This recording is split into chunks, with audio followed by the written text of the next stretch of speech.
Film की शुरुआत होती है बेन के साथ, जो एक बार फिर से अपने फैक्ट्री के बॉस के पास जाता है अपनी पुरानी जॉब मांगने के लिए। उसे पहले ही निकाला जा चुका था और वो बार बार मिन्नतें कर रहा था क्योंकि उसकी बेटी बीमार थी और उसे फौरन पैसों की जरूरत थी। लेकिन बॉस ने मना कर दिया क्योंकि बेन को गुस्सा बहुत जल्दी आता था और इसी गुस्से की वजह से वो हर जॉब से निकाला जा चुका था। दरअसल अब उस पर बैन लग चुका था। बेन का गुस्सा फिर से भड़क गया और वो वहाँ से चला गया। बाहर आकर उसने नोटिस किया कि पूरी दुनिया एक गेम शो के पीछे पागल हो चुकी थी जिसका नाम था रनिंग मैन। अगर कोई 30 दिन तक जिंदा बच गया तो वो $1 मिलियन जीत सकता था। बस उन्हें हर जगह घूम रहे हंटर से बचना था। बेन इस गेम में एंटर करने के बारे में सोचने लगा। जब वो घर पहुंचा तो हम देखते हैं कि गवर्नमेंट सबको एक फ्री वीटीवी देती थी जो सिर्फ इस तरह के डेडली गेम्स ब्रॉडकास्ट करती थी। एक ब्रॉडकास्ट में हमने नई छपी करेंसी नोट्स भी देखी जिन पर 1987 की रनिंग मैन मूवी से आर्नल्ड की तस्वीर छपी थी। शो के अंदर एक कंटेस्टेंट क्विज के सवालों के जवाब दे रहा था। वो सही जवाब देता जा रहा था लेकिन एक गलत जवाब के बाद उसे ऊंचाई से नीचे गिरा दिया गया और मार दिया गया। थोड़ी देर बाद बेन की वाइफ शीला आई। वे दोनों बेहद टेंशन में थे क्योंकि उनकी बेटी कैथी को बुखार था और बेन को अभी तक कोई काम नहीं मिला था। शीला एक बार में काम करती थी जहां नशे में धुत आदमी लगातार परेशान करते थे। बेन ने उसे बताया कि उसे फिर से रिजेक्ट कर दिया गया। शीला ने कहा कि वो घर पर रहे और कैथी की देखभाल करे जबकि वो बार में एक्स्ट्रा घंटे काम करेगी ताकि ज्यादा पैसे कमा सके। लेकिन बेन नहीं चाहता था कि वो ऐसी जगह काम करे। शीला ने मान लिया कि उसे भी यह पसंद नहीं, लेकिन कोई चॉइस नहीं थी। फिर बेन ने टीवी पर रनिंग मैन गेम देखा और कहा कि वो किसी भी हाल में घर पैसे लेकर आएगा। शीला समझ गई कि उसका क्या मतलब है और उसने याद दिलाया कि उस गेम से कोई भी कंटेस्टेंट जिंदा वापस नहीं आया। बेन ने कहा कि अगर वो एक दिन भी सरवाइव कर गया तो उन्हें अच्छे पैसे मिलने शुरू हो जाएंगे, इतने कि उनकी बेटी को बचा सके। उसने पहले ही फैसला कर लिया था। शीला ने उससे मिन्नत की कि वो किसी तरह जिंदा वापस आ जाए। बेन मान गया और चला गया। अगले सीन में हमें इस क्रूर फ्यूचर वर्ल्ड की झलक मिलती है जहाँ गरीब लोग बदतरीन हालत में रहते थे। बेन एक लंबी लाइन में खड़ा था गेम में एंटर करने के लिए। एक बीमार बुजुर्ग आदमी गिर गया और बेन ने उसकी मदद करने की कोशिश की। गार्ड से डॉक्टर बुलाने को कहा, उन्होंने मना कर दिया। बेन को गुस्सा आ गया और गार्ड्स ने सजा के तौर पर उसे घसीटकर लाइन के पीछे खड़ा कर दिया। फाइनली बेन फ्रंट में पहुंच गया। काफी देर इंतजार करने के बाद वो ऑडिशन एरिया में दाखिल हुआ और उसे एक लड़की मिली जिसका नाम जेनी था जो उसकी नेबरहुड में रहती थी। एलिवेटर में एक और लड़का टिम उनके साथ हो गया। वो गेम खेलने के लिए बेहद एक्साइटेड था और तीनों दोस्त बन गए। ऑडिशन शुरू हुआ। पार्टिसिपेंट्स को कई फिजिकल टेस्ट से गुजरना पड़ा और बेन आसानी से पास हो गया क्योंकि वो फिजिकली स्ट्रॉन्ग था। फिर आया मेंटल टेस्ट जिसमें बहुत से सवाल थे। हालांकि वो इरिटेट था फिर भी वो पास हो गया। उसके एंगर इश्यूज ने तो प्रेजेंटर्स को इम्प्रेस भी कर दिया। आखिर में बेन, टिम और जेनी तीनों फाइनल राउंड में पहुंच गए। जैसे वे आगे बढ़े उन्होंने हंटर्स के लीडर को देखा, वो शख्स जो रनिंग मैन को ट्रैक करके मारने के लिए जिम्मेदार था। फिर उन्हें डैन के पास ले जाया गया जो शो का प्रोड्यूसर था। गेम शुरू होने से पहले उन्हें एक कॉन्ट्रैक्ट साइन करना था। उन्हें तो एक रात के मजे के लिए एक औरत भी ऑफर की गई। जब बेन डैन से मिला जिसे थैनोस ब्रदर कहा जाता था तो उसने इस गेम को डेथ गेम कहा जिससे डैन इम्प्रेस हो गया। डैन ने उसे $1000 साइनिंग बोनस दिया और बताया कि अगर वो एक हफ्ते भी सरवाइव कर गया तो उसे काफी पैसे मिलेंगे। उसने ये भी कहा कि दुनिया में ज्यादातर लोग इतना भी नहीं कमा पाते। डैन ने कहा कि बेन सबसे स्ट्रॉन्गेस्ट प्लेयर लग रहा है और उसके लेवल का गुस्सा परफेक्ट है क्योंकि शो की टीआरपी गिर रही थी। उसने ये भी कहा कि उसकी वाइफ को वीकली पेमेंट्स मिलेंगी। बेन ने कॉन्ट्रैक्ट साइन कर दिया। जब उसके पास एक औरत लाई गई तो बेन ने कहा कि वो अपनी वाइफ से प्यार करता है। डैन ने माफी मांगी और बेन एक गार्ड के साथ चला गया। गार्ड ने बेन को बताया कि उसकी फैमिली को रीलोकेट कर दिया जाएगा क्योंकि पूरी दुनिया अब उसका शिकार करेगी। खतरा उसके परिवार तक पहुंच सकता है, इसलिए उन्हें नई आइडेंटिटी दी जाएगी और बेन को अब अपनी वाइफ से बात करने की इजाजत नहीं होगी। बेन ने एक आखिरी कॉल की रिक्वेस्ट की। गार्ड ने उसे शीला के पास पहुंचा दिया और बेन ने उसे बताया कि अगले 30 दिनों के लिए वो रनिंग मैन गेम में होगा। शीला का दिल टूट गया। अगले दिन शीला ने बेन को उनकी फैमिली फोटो और कैथी के मोजे भेजे ताकि वो उन्हें ना भूले। बेन को एक रिस्ट बैंड दिया गया जिसमें टाइम और मनी दिखता था। फिर वो डैन के साथ आगे बढ़ा। उन्होंने गेम के प्रेजेंटर बॉबी को देखा। बॉबी ने कहा कि अमेरिका दुनिया का सबसे महान देश है और यहाँ के लोग मेहनत करके शांति से रहते हैं, लेकिन कुछ लोग उनके घरों में घुसने की कोशिश करते हैं और पुलिस उन्हें पकड़ लेती है। ऐसे क्रिमिनल्स को रनिंग मैन गेम में डाल दिया जाता है और पब्लिक के बीच छोड़ दिया जाता है। जो भी उन्हें पकड़ता है उसे रिवॉर्ड मिलता है और फिर हंटर्स उन्हें मार देते हैं। यही था रनिंग गेम का कॉन्सेप्ट। रूल्स समझाने के बाद बॉबी डांस करते हुए आगे बढ़ा और बेन रिचर्ड्स को इंट्रोड्यूस किया। उसने क्लेम किया कि बेन डिफेंस नेट सिक्योरिटी में काम करता था लेकिन टॉप सीक्रेट नेशनल इंफॉर्मेशन बेचते हुए पकड़ा गया। उन्होंने एक डीप फेक वीडियो भी दिखाया बेन का। बेन चिल्लाया कि ये सब झूठ है। बॉबी ने पब्लिक से कहा कि उसकी शक्ल याद रखें और अनाउंस किया कि जो भी उसके बारे में इंफॉर्मेशन देगा उसे $10,000 और उसकी वाइफ के साथ डेट मिलेगी जो आर्मी आर्मी कैंप में मर्दों का एंटरटेनमेंट करती है। ये सुनकर बेन का गुस्सा 7वें आसमान पर पहुंच गया। फिर बॉबी, जिस पल वे सिटी में कदम रखेंगे उन्हें भागना शुरू करना होगा। वे जितनी दूर जा सकेंगे उतना ज्यादा पैसा इकट्ठा होगा। गेम के दौरान उनके ट्रैकर काम नहीं करेंगे, यानी कोई उनकी एग्जैक्ट लोकेशन ट्रेस नहीं कर सकता। उन्हें एक बॉक्स भी दिया गया जिसमें एक छोटी डिवाइस थी। हर सिंगल दिन उन्हें अपना वीडियो रिकॉर्ड करना होगा और ये डिवाइस दुनिया में कहीं भी किसी मेल बॉक्स में डालनी होगी। एक दिन भी मिस किया तो वे फौरन डिस्क्वालीफाई हो जाएंगे।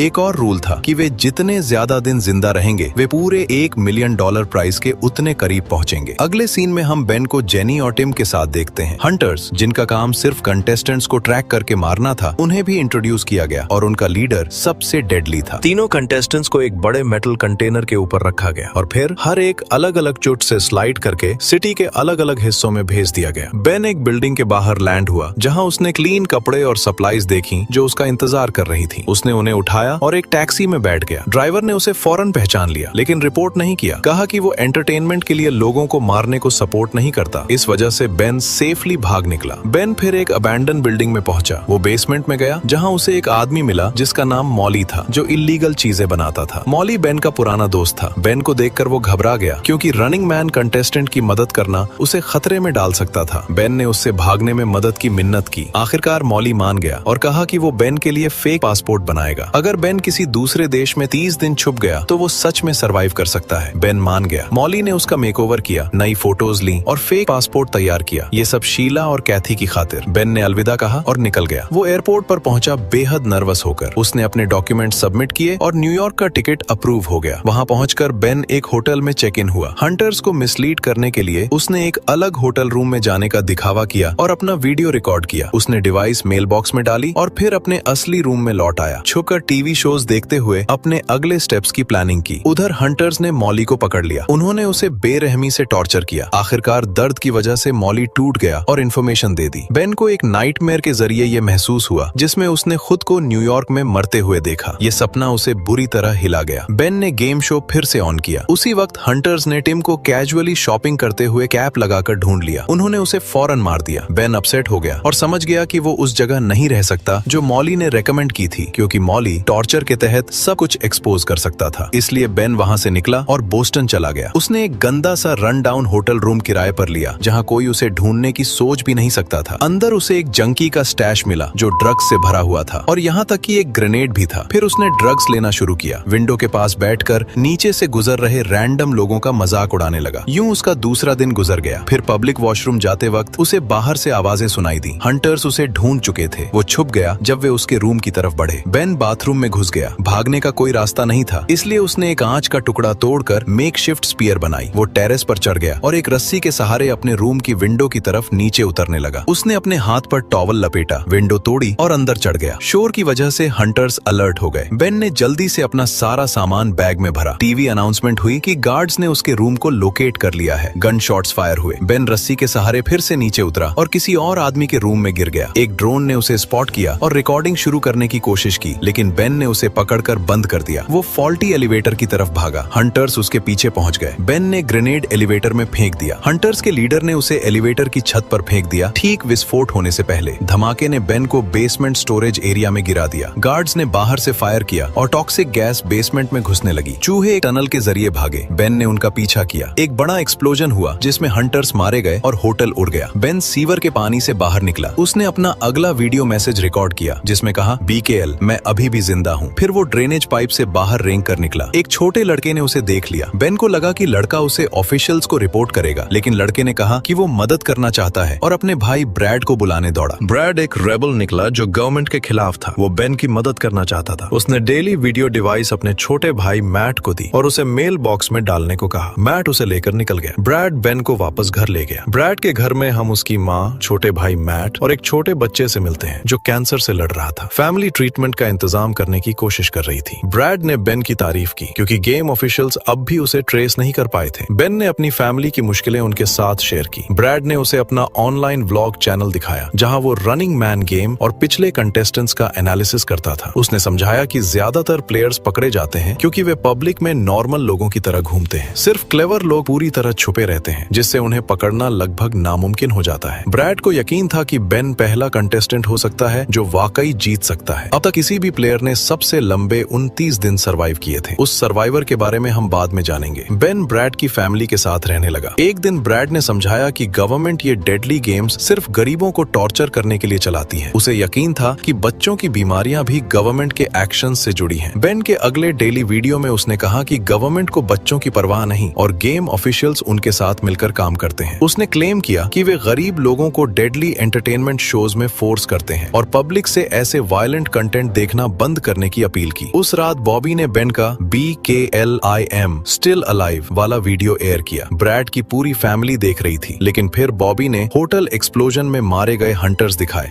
और उनके रोते हुए बच्चों की फुटेज ब्रॉडकास्ट की। तीसरे फेक वीडियो में उन्होंने डीप फेक टेक्नोलॉजी यूज करके बेन को हंटर्स के बच्चों का इंसल्ट करते हुए दिखाया, उनका मजाक उड़ाते हुए और उन्हें ऑर्फन कहते हुए। ये देखकर ब्रैड की माँ को बहुत गुस्सा आया। उसने कहा कि बेन अब उनके घर में नहीं रह सकता। पूरी फैमिली उसके खिलाफ हो गई। ब्रैड ने बेन को सिटी से बाहर ड्राइव करने का फैसला किया। अचानक हंटर्स ने उनकी गाड़ी पर एम्बुश किया। बेन ने 2 हंटर्स को उनका पीछा करते देखा। उसने एक रेंच फेंकी जिससे एक नीचे गिर गया। ब्रैड ने गाड़ी रोकी और दूसरे को नॉक डाउन कर दिया। वे सेफली भाग निकले। ब्रैड ने बेन को अपने करीबी दोस्त एल्टन का एड्रेस दिया, जो डेरी नाम के एक शहर में रहता था। उसने बेन को एक गन भी दी उसकी प्रोटेक्शन के लिए। बेन राहत और शुक्रगुजार महसूस कर रहा था। बेन स्ट्रीट के दूसरी तरफ चला गया और बेघर लोगों के एक ग्रुप के साथ बैठकर रनिंग मैन का ब्रॉडकास्ट देखने लगा। तभी उसने देखा कि हंटर्स ने जेनी को एक कैसीनो के अंदर कॉर्नर कर लिया था। जेनी डेस्परेटली अपना डेली वीडियो फिल्म करने की कोशिश कर रही थी, जबकि अपनी जान बचाने के लिए भाग रही थी। 2 टीनेज लड़कों ने उसे पकड़ा, उसे आग लगा दी और प्राउडली अपना रिवॉर्ड कलेक्ट किया। अब बेन ऑफिशियली गेम में बचा हुआ आखिरी प्लेयर था। ये देखकर वो क्रश हो गया। उसके बाद बेन एल्टन से मिलने के लिए ट्रेवल करता है, जो सिटी से दूर एक सिक्लूडेड हाउस में रहता था। एल्टन की माँ टीवी से चिपकी हुई गेम देख रही थी और हर कुछ मिनट में बेन को कोस रही थी। एल्टन ने उसे कहा कि उसे सीरियसली ना ले। फिर उसने बताया कि उसकी फैमिली सालों से करप्ट गवर्नमेंट के खिलाफ लड़ रही थी। उसके फादर एक पुलिस ऑफिसर थे, जिन्हें गेम के खिलाफ बोलने की वजह से एग्जीक्यूट कर दिया गया था। एल्टन चाहता था कि दुनिया सच्चाई देखे। अगर बेन सरवाइव करके जीत गया तो वो पूरे सिस्टम को एक्सपोज करने में मदद कर सकता था। इसीलिए एल्टन मदद करने को तैयार हुआ। उसके फादर ने सिटी से मीलों दूर एक सीक्रेट बंकर बनाया था, जहां बेन बाकी दिनों के लिए सेफली छुप सकता था। बेन को यह आइडिया पसंद आया। उस रात बेन ने एक और मैसेज रिकॉर्ड किया, जिसमें कहा कि गवर्नमेंट अपने ही लोगों को बर्बाद कर रही है इन डेडली गेम्स को फ्री एंटरटेनमेंट कहकर। उसने लोगों से अपील की कि इसमें ना फंसें। जब वो बाद में बाहर निकला तो एल्टन की माँ ने अचानक उसे पकड़ लिया और इमरजेंसी बटन दबा दिया ताकि हंटर्स को अलर्ट किया जा सके। एल्टन ने बेन को भागने के लिए चिल्लाकर कहा। बेन ने अपना बैकपैक पकड़ा, लेकिन हंटर्स पहले ही वहां आ चुके थे। हंटर्स ने घर में धावा बोल दिया, लेकिन उन्हें पता चला कि एल्टन ने लगभग हर रूम में ट्रैप्स तैयार किए हुए थे। एक एक करके उसने उन बूबी ट्रैप्स का इस्तेमाल करके उन्हें नीचे गिराया। लगभग 7-8 हंटर्स को डिसेबल करने के बाद एल्टन नीचे आया बेन को लेने, लेकिन एक हंटर ने एल्टन को स्टैब कर दिया और बेन को मारने के सेकंड्स दूर था। एल्टन ने जल्दी से उसे वापस स्टैब किया और बेन ने काम पूरा किया। फिर हंटर्स ने बेन को डैन शॉर्नर से बात करने के लिए फोर्स किया। डैन ने शेखी बघारी कि बेन की मौजूदगी से शो की TRP आसमान छू रही है। बेन चिल्लाया कि असली लोग मर रहे हैं और डैन ने सब कुछ एक बीमार स्पेक्टिकल में बदल दिया है। डैन ने कैजुअली कहा कि फेक शोज कन्विंसिंग नहीं लगते, इसलिए रियल डेथ्स जरूरी हैं। डैन ने बेन को ऑर्डर भी दिया कि उसके सामने घायल हंटर को मार दे, रेटिंग बूस्ट करने के लिए। इसके बजाय बेन ने उसे रिकॉर्ड कर रहे ड्रोन को तोड़ दिया। बेन और एल्टन गाड़ी में भाग निकले। एल्टन ने बेन को बंकर की ओर जाने वाला नक्शा दिया, लेकिन इससे पहले कि वे दूर जा पाते एक स्नाइपर ने फायर किया। एल्टन को हंटर्स के लीडर ने गोली मार दी। बेन ने एल्टन के तैयार किए एक्सप्लोसिव्स ट्रिगर किए और पानी में कूदकर एम्बुश से भाग निकला। फिर वो बंकर की लोकेशन पर पहुंचा, लेकिन पता चला कि गवर्नमेंट ने उसके ऊपर एक बिल्कुल नया शहर बना दिया था। बंकर बहुत पहले ही डिस्ट्रॉय हो चुका था। थका हारा और दिल टूटा हुआ बेन उस एरिया में छुप गया। आखिरकार उसने फैसला किया कि वो ऑडियंस को वही शो देगा जिसके वे भूखे लग रहे थे। ड्रोन्स करीब आ रहे थे। बेन ने एक औरत की गाड़ी हाईजैक कर ली। उसका नाम अमेलिया था और उसके साथ निकल पड़ा। ड्रोन्स ने सब कुछ फिल्म किया। अमेलिया को लगा कि बेन एक मैनियाक है, बिल्कुल वैसा जैसा गेम उसे पोर्ट्रे करता था। बेन ने समझाने की कोशिश की कि शो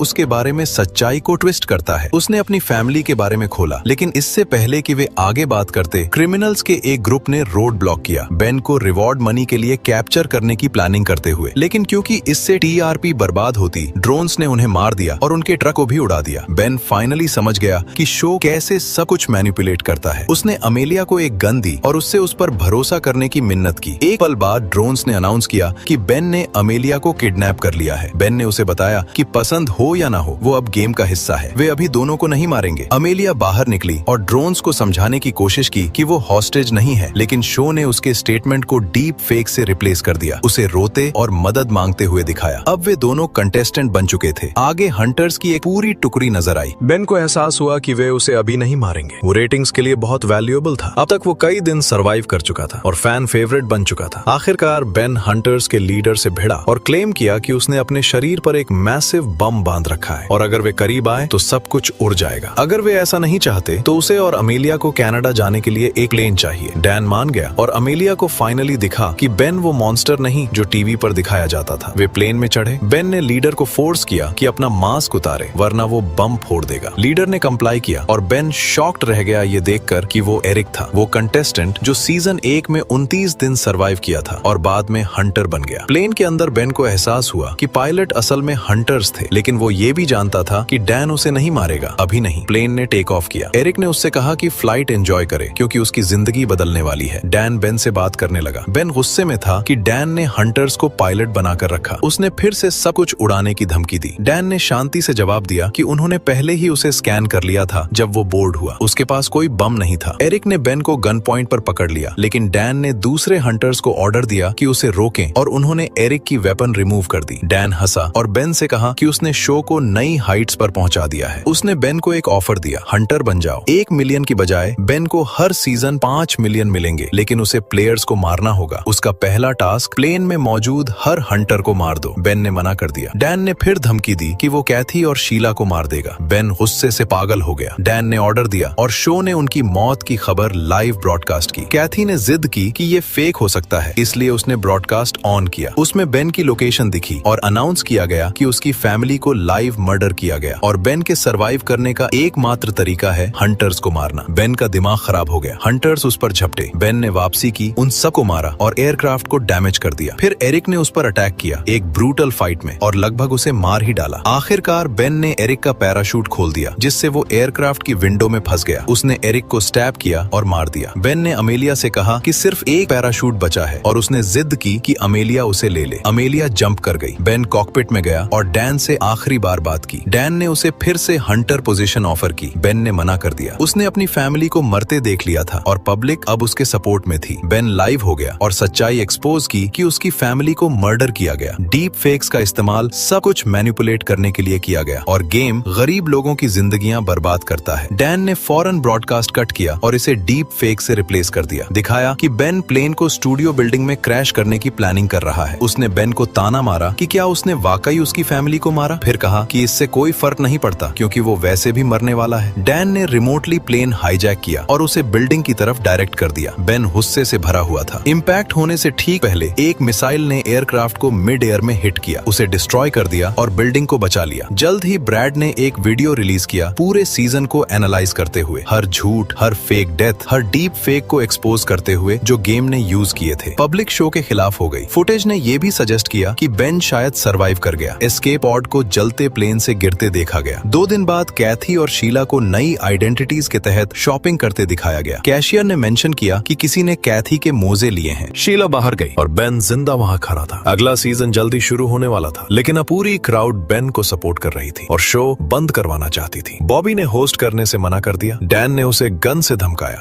लेकिन बॉबी ने याद दिलाया कि उसका कॉन्ट्रैक्ट उसे वॉक अवे करने की इजाजत देता है। उसने स्पॉट पर ही क्विट कर दिया। डैन खुद स्टेज पर गया, लेकिन ऑडियंस ने रिवोल्ट कर दिया। स्टूडियो में घुसकर सब कुछ तोड़ दिया। डैन भागने की कोशिश करता है लेकिन गिर गया। फिर बेन उसके सामने आया और उसे मार दिया। और इसी के साथ ये इंटेंस और ट्विस्टेड स्टोरी यहाँ खत्म होती है। उम्मीद है आपको आज की कहानी पसंद आई होगी।